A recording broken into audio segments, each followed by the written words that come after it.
প্রত্যেকটা পাপী নাফরমান আল্লাহর অবাধ্য, খোদার কসম এই কোরআনে আছে, বারবার এই কথাটা আছে।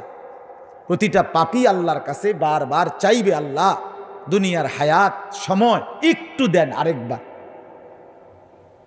একটু। রব্বানা আখরিজনা, রব্বির জিউন, রব্বানা আখিরনা, ফায়াকুল রব্বি লাউলা আখারতানি। এইগুলো সব কোরআনের শব্দ।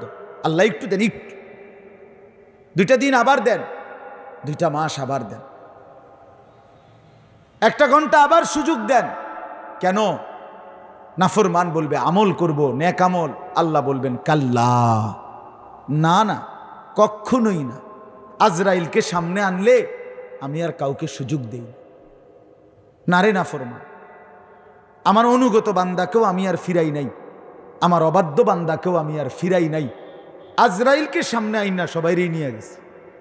কথা বলেন না কেন? আজরাইল নেককার লোকের কাছে সুন্দর আকৃতিতে দাঁড়ায়, হাদিসে আছে, নবীজি বলছেন। আর নাফরমান পাপীর কাছে আজরাইল মালাকুল মউত অত্যন্ত বিভৎস কুৎসিত আকৃতিতে দাঁড়ায়। তখন এই নাফরমান এটা দেখে তখন বুঝে তার সামনের অবস্থাটা কি হবে। এই জন্য সে দুনিয়ার হায়াত চায়। তাফসিরে লিখছে, যদি নাফরমান পাপী আজরাইলকে দেখার পরে যদি আরেকবার দুনিয়ায় সুযোগ দিত কিছুদিন, তাহলে ফেরাউন আর নমরুদ তারারে সুযোগ দিল, তারাও জুনায়েদ বাগদাদি আর বাইজিদ বুস্তামি হয়ে যেত। বুঝেন নাই কথা? কিন্তু আল্লাহ তাআলা দিবে না। এই জন্য আমার এতগুলো কথার মূল অর্থ এটাই। আমি বলতেছি এইটাই, আরও যদি 1000 বার বলতে পারি তো বলতাম আপনাদেরকে এই কথাটা, যে দোস্ত আমার, বন্ধু আমার, সময়টা নষ্ট করেন না, হায়াতটা নষ্ট। দুনিয়া আপনি সাজান আপনার, কিন্তু আপনি শেষ করতে পারতেন, আখেরাত সাজাইতে পারবেন। দুনিয়া শেষ করা যায়, দুনিয়া রাক্ষস, দুনিয়া অতৃপ্ত এক জায়গার নাম, খোদার কসম এটা অতৃপ্ত জায়গা, অস্বস্তিকর জায়গা।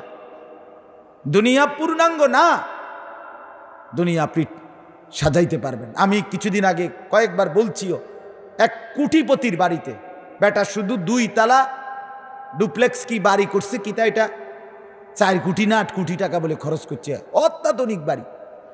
বেটার ডেঙ্গু জ্বর হয়েছে ওনার, আমারে খুব মহব্বত করে, আমারে কইছে কদ্দুর ওনারে ফু দিয়ে আইতাম, ওনারে ডেঙ্গু জ্বর হয়েছে মা ফেলে যাওয়ার পথে। আমি গেছি, গিয়া দোতলায় উঠা ওনারে ফু দেওয়ার জন্য, খুব আলিশান বাড়ি। পরে আমি বললাম আমি একটু বাথরুমে যাব, এরপরে আপনি থাকেন, আমি ইস্তেঞ্জা করে আসি। ওনার এই বাসার ভিতরে বাথরুমে ঢুইকা দেখি বাথরুমও খুব অত্যাধুনিক, কিন্তু ওই যে বাথরুমের যে দরজাটার যে সিটকারিটা যে ছোট্ট যে বল্টুটার মধ্যে লাগায়, এই ফাঁকাওয়ালা যে ইয়াডা আছে না, একটা সিটকারিটাতে লাগায়, এই ইয়াডা আংটাটা, এটা নাই। এটা মনে ফিরে গেছে আর কি কোন ফাঁকে। তখন আমি এই দরজাটা কির মধ্যে লাগাইতাম, বসতাম কেমন। পরে বালতিত পানি লইয়া, তো বালতি দিয়া ঠেলা দিছি, দিয়া তো ইস্তেঞ্জার জরুরত সাইরাইয়া বললাম, ভাই এইটার নাম দুনিয়া, যেখানে 4 কোটি টাকা খরচ হওয়ার পরেও বল্টু থাইকা যায়। কি থাইকা যায়? বল্টু থাইকা যায়। এর নাম দুনিয়া। দুনিয়া অতৃপ্ত এক জায়গা, দুনিয়া সাজানো যায় না। দুনিয়া রাক্ষস, যে রাক্ষস গিলে খায় আবার খুলে মুখ, 1 মিনিটও দেরি করে না, দেরি করে না। আপনি আমি যেদিন মরবেন সেদিনও খোদার কসম আপনার আমার সংসারে প্রয়োজনীয় অনেক কাজ জিনিস কিনার গুছানোর বাকি থেকে যাবে। বাকি থেকে সোফা আছে কিন্তু বার্নিশ নাই, আস্তর করছে কিন্তু রং দিছে না,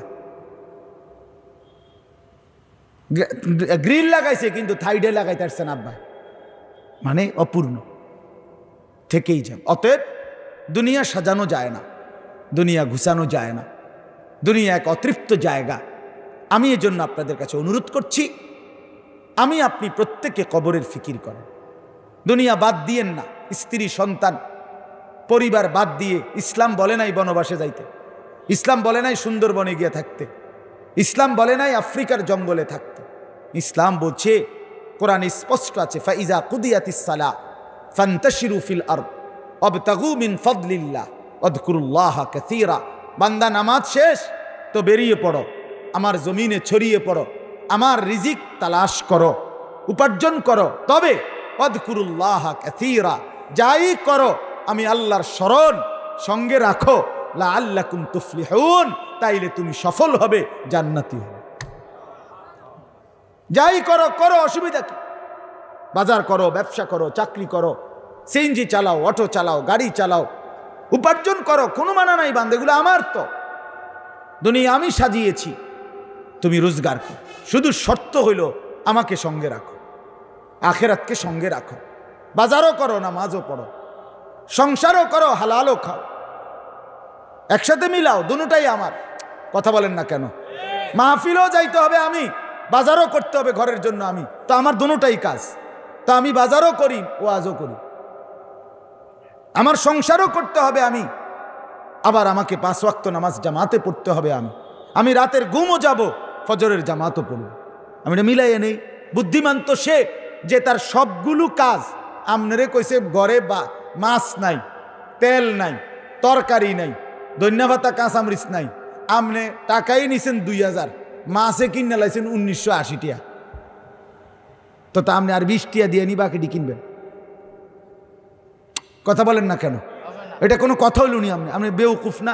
আপনি এটা গুছাইবেন না? আপনি বুদ্ধিমান হইলে আপনার সামর্থ্য আর আপনার চাহিদা প্রয়োজন দুইটারে আপনি ব্যালেন্স করবেন না? আরেকজনে কিনুক 1800 টাকার মাছ, আমার সামর্থ্য তো আমার 2000 টাকার ভিতরে আমার সবগুলো প্রয়োজন সারতে হবে, ঠিক কিনা বলেন? তাহলে আমি মাছ কিনবো 800 টাকার, তরকারি কিনবো, ওই যে আমার তরকারিওয়ালা আছে, এই যে ওয়াজ শুনতেছে, যার কাছ থেকে আমি নিয়মিত তরকারি কিনি, এর লেগেই মনে হয়েছে তরকারির কথা, এই যে মোর্শেদ ভাই। তো বলতেছিলাম এটাই তো বুদ্ধিমান। তাহলে দুনিয়াও আমার, বউ বাচ্চাও আমার, সংসারও আমার, কবরও আমার, আখেরাতও আমার, ঠিক কিনা বলেন না? আমি বুদ্ধিমান হিসাবে আমি সংসারও করি, কবরও ফিকির করি, আখেরাতের ফিকির করি। এই কথাটাই আপনাদেরকে ঘুরায় ফিরাইয়া বুঝাইতে চাচ্ছি। আচ্ছা, এখন শেষ কথা হইল, যদি কেউ বুঝেন, এটা আমি বুঝি, আপনারা যদি বুঝেন, আমরা যে আমাদের জীবন আখেরাতকে সঙ্গী বানিয়ে, কবরের ফিকিরকে সঙ্গী বানিয়ে আমাদের জীবনটা সাজানো দরকার, গুছানো দরকার, পরিবর্তন দরকার, তাহলে নিজেকে ভালো বানানোর, পরিবর্তন করার, নিজেকে গুছাইবার একটা সর্বোত্তম সুযোগ, সুবর্ণ একটা সুযোগের নাম শাহরু রমাদান, রমজান মাস। আর সেটা আমাদের সামনে, এই যে দেখা যায়, ওই যে চাঁদ উঠলো বলে, এখন যেই চাঁদটা উঠবে সামনে, এটাই রমজান। বলেন আলহামদুলিল্লাহ। সারা পৃথিবীর মোমেন ভালোবাসার সবটুকু দিয়ে অপেক্ষা করছে এই মুহূর্তে, ওয়াবাল্লিগনা রমাদান, এই মাওলা আর নিয়েন না কবরে, এবার রমজান পর্যন্ত হায়াত দেন, রমজান পর্যন্ত, এত কাছে আইনা বঞ্চিত করিয়েন না, মা তীরে আইনা তরি ডুবাইয়ে দিয়েন না, রমজান পর্যন্ত হায়াত দেন। অতএব আপনাদের কাছে আমার এটাই কথা, আল্লাহ তাআলা বলছেন শাহরু রমাদান, রমজান মাস। এই এক শব্দ রমজান মাসের নামটা আল্লাহ উল্লেখ করছেন, এতেই তাফসিরে লিখছে রমজানের দাম কোটি কোটি গুণ বেড়ে গেছে, যেহেতু আল্লাহ তাআলা এটা উল্লেখ করছে। আল্লাযী উনজিলা ফীহিল কোরআন, আল্লাহ বলে রমজান যেই মাসে আমার কোরআন নাজিল করা হয়েছে, হুদাল লিন্নাস, এই কোরআন বিশ্ব মানবতার হেদায়েত। ওই যে বলছি পথ কোনটা? কোরআন। ওয়া বাইয়িনাতিন মিনাল হুদা, এবং সুস্পষ্ট দিক নির্দেশনা, ওয়াল ফুরকান, সত্য মিথ্যা, ন্যায় অন্যায়, জায়েজ না জায়েজ, হালাল হারাম, বৈধ অবৈধের পার্থক্যকারী কোরআন। কোনো মানুষ যদি করণীয় বর্জনীয়, সত্য মিথ্যা, ন্যায় অন্যায় নির্বাচন করতে চায়, খোদার কসম আপনি বা আমি, উনি বা উনি, কারো বুদ্ধি বিবেচনায় ন্যায় অন্যায় নির্ধারণ করিলে হবে না, করতে হবে কোরআন দ্বারা। আমনি আমার বুদ্ধিতে হবে না। ফামান শাহিদা মিনকুমুশ শাহরা ফালিয়াসুমহু, আল্লাহ তাআলা বলেন অতএব তোমরা যারা যারা রমজান পর্যন্ত পৌঁছবে, আল্লাহ বলতেছে তোমরা রোজা রাখো। সুবহানাল্লাহ। তো আল্লাহকে যদি বলি আল্লাহ রোজা রাখবো, আপনার হুকুম মানবো, গুনাহ বর্জন করব, বিনিময়ে আপনি আমারে কি দিবেন?